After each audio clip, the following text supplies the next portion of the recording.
beautiful. I expected you to do a beautiful job, but I didn't realize it's going to be so beautiful. Oh, thank you. Thank you. How did you do it? This was quite a project.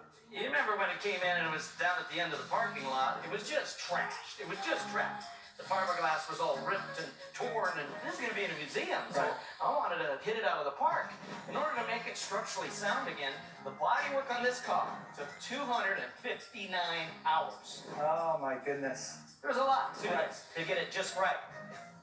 I couldn't help but notice that you've mounted it on its platform the same angle it goes into the water. Well, I wanted it to look like it was diving off the dock. Right, that's brilliant. Good job. So we sort of gave all the concepts to it.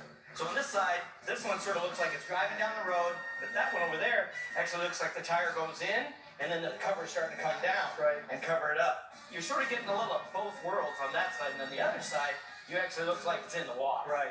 It has all of the shields down, and that's why when it's at this angle, I mean, you basically see it's it's diving, right? Right. It's a great addition to showing people the conversion process, and it turned out beautifully. So what we basically did is the grills over the top of the windows, they were really beat up. So we remade them out of aluminum. So now they're all nice and straight again, exactly the way it was.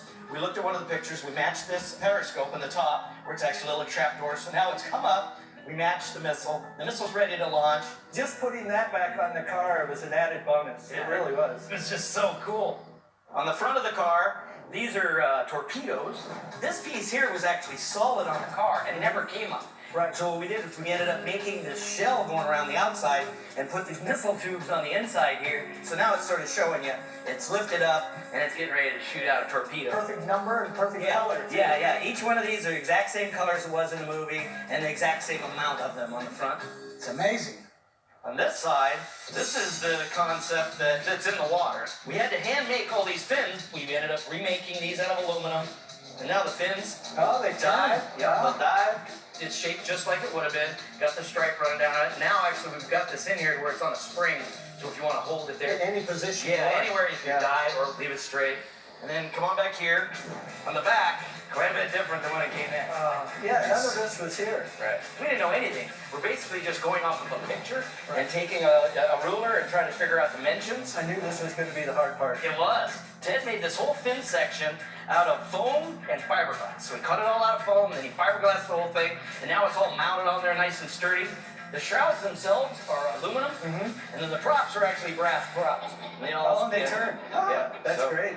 The license plate got done in yellow, and of course, when you're James Bond, you have to have a squid's ink spinning device, spray device. Tell me that's back there too. So check it out. This comes down, guns come out. There are so many adjectives I could use, but it just takes my breath away. Well, you got the best doing it. It's just incredible. I mean, what do you think? It's perfect. I mean, every detail, you nailed it. Rick did a beautiful job. I think it's more than museum quality. It might be too good to my museum in Miami, but we'll take it anyway. Thank you, Rick. Thank you. Beautiful job. Thank you. Thank you. A great job. Great job. I could have done it without you, to be quite honest. You bet.